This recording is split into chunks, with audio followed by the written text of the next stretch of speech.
On est actuellement le 26 mars et j'ai toujours pas de nouvelles d'Azulek.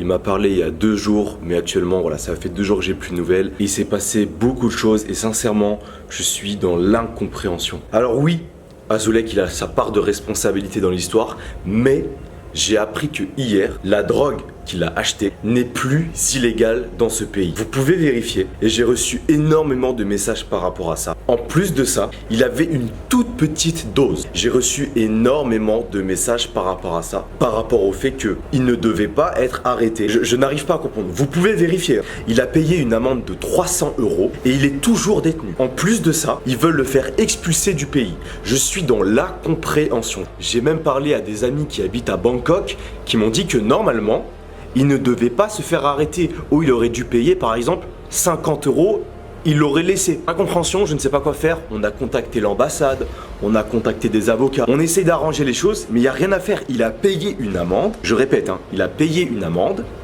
il est toujours détenu. J'ai parlé à des personnes qui habitent ici et eux non plus ne comprennent pas. Ils me disent ce n'est pas normal, ce n'est pas comme ça que ça se passe. Il ne devrait pas être détenu, il n'aurait pas dû payer cette amende. Je sais pas, contacter Hanouna, contacter des médias pour qu'on en parle parce que sincèrement, ce qui se passe là, il ne devrait pas être détenu, il devrait être juste libre avec peut-être une petite amende de 100 €, voire 50 €, voire pas du tout. Je parle tous les jours à sa famille, ils sont très mal par rapport à ça parce qu'ils ne savent pas quoi faire. Ils contactent l'ambassade, il n'y a rien à faire, ils contactent des avocats, il n'y a rien à faire. Donc sincèrement, il y a des personnes qui m'ont dit pourquoi est-ce que tu as parlé de TK dans ton dernier son, etc. Alors ce qu'il faut savoir, c'est que moi je me suis dit quelles sont les personnes qui pourraient aider Azulek si jamais il retourne en France ou quelque part d'autre. Moi je vais dire la vérité, j'ai pensé tout de suite à TK.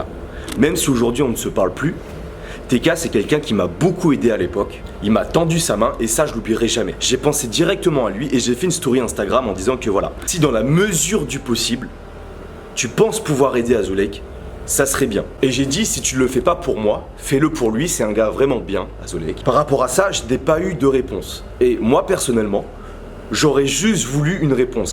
Ça aurait été non, j'aurais compris, il n'y a pas de problème. Juste, j'aurais voulu avoir une réponse en fait. Et comme je l'ai dit, si tu le fais pas pour moi, fais-le pour lui. Mais je veux dire, j'aurais juste voulu avoir une réponse. Il m'aurait dit, écoute Cagoule, non je suis désolé, je peux pas l'aider. Il n'y aurait pas eu de problème, mais j'ai pensé à TK parce que c'est un petit peu comme un grand frère. Peut-être que Azulek a du mal parler aux policiers, mais très sincèrement, Azulek, je le connais, je sais très bien qu'il aurait pas mal parlé aux policiers. Ça j'en suis sûr. Il ne se serait pas énervé contre les policiers. Il n'aurait pas mal parlé aux policiers, pas de tout ça. Je suis dans l'incompréhension, je suis impuissant face à cette situation. J'essaye de comprendre. Je ne connais pas la loi de ce pays, j'essaye de respecter, j'essaye de prendre du recul, mais je ne comprends pas. Moi, je veux juste que les choses s'arrangent, qu'ils sortent et que c'est tout.